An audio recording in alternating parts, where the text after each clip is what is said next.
Third degree torture కూడా police కస్టడీలో గురి చేసినారు.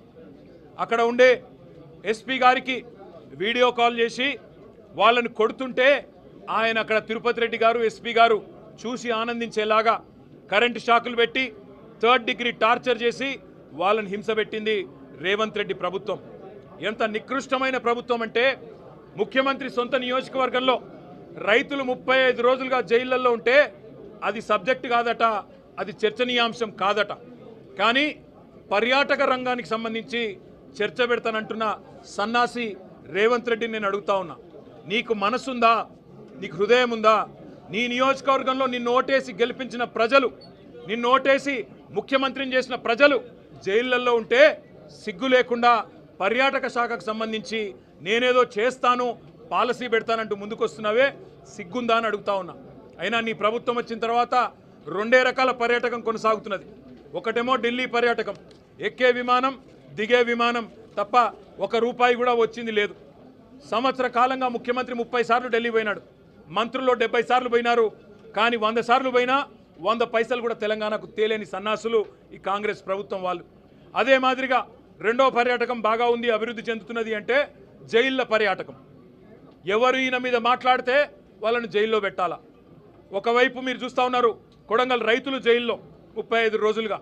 అదే మాదిరిగా సోషల్ మీడియాలో ఎవరైనా పోస్ట్ పెడితే జైలు.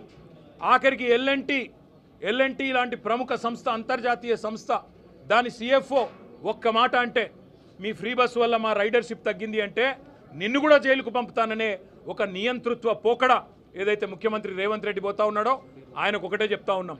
ఇవాళ గిరిజన రైతులు ఎవరైతే కొడంగల్ రైతులు, కొడంగల్ బిడ్డలు సంగారెడ్డి జైల్లో ఉన్నారో, చెర్లపల్లి జైల్లో ఉన్న మా నాయకుడు పట్నం నరేందర్ రెడ్డి, మాకు న్యాయ వ్యవస్థ మీద నమ్మకం ఉంది, న్యాయం లభిస్తుంది. మేము శాసనసభ వేదికగా ముఖ్యమంత్రిని ఒకటే అడుగుతున్నాం, నీ అయ్య జాగీరా తెలంగాణ, నీ అయ్య జాగీరా కొడంగల్, భూమి ఇయ్యా, నా సొంత భూమి నేను ఇయ్యా అంటే జైల్లో పెట్టేందుకు ఎవరు నువ్వు? నియంతవా, రారాజువా, చక్రవర్తివా? ఏమనుకుంటున్నావు నీకు నువ్వు? ప్రజాస్వామ్యంలో అత్యున్నత వేదిక శాసనసభ. ఆ శాసనసభలో చర్చ పెట్టమంటే దమ్ము లేక పారిపోయిన దద్దమ్మ రేవంత్ రెడ్డి. అందుకే నేను అంటా ఉన్నా, నువ్వు ఏ ప్రయత్నాలు చేసినా, ఎన్ని కుయుక్తులు పన్నినా ఆ రైతుల తరపున కొట్లాడుతూనే ఉంటాం. ఈరోజు ఒక రూపంలో వచ్చినాం, రేపు ఇంకో రూపంలో వస్తాం. తప్పకుండా నేను ఎండగడతాం. మొన్న ఇక్కడికి మేము నీ అదానితో నీ దోస్తీని ఎండగడుతూ టీషర్ట్లు వేసుకొని వస్తే శాసనసభలో అడుగు పెట్టనీయలేదు. ఇవాళ లగచర్లలో జరిగిన దాని మీద చర్చ పెడదాం రండి. ఈ అర్ధరాత్రి అరాచకాలు ఏంది?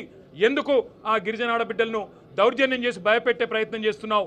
మగవాళ్ళను జైలుకు పంపినావు, ఆడబిడ్డలనేమో ఇంటింటికి పోయి హింసిస్తున్నావు, బెదిరిస్తున్నావు అని అడిగితే సమాధానం చెప్పే సత్తాలేని సన్నాసి ప్రభుత్వం ఇవాళ అసెంబ్లీని వాయిదా వేసుకొని పారిపోయే ప్రయత్నం చేసింది.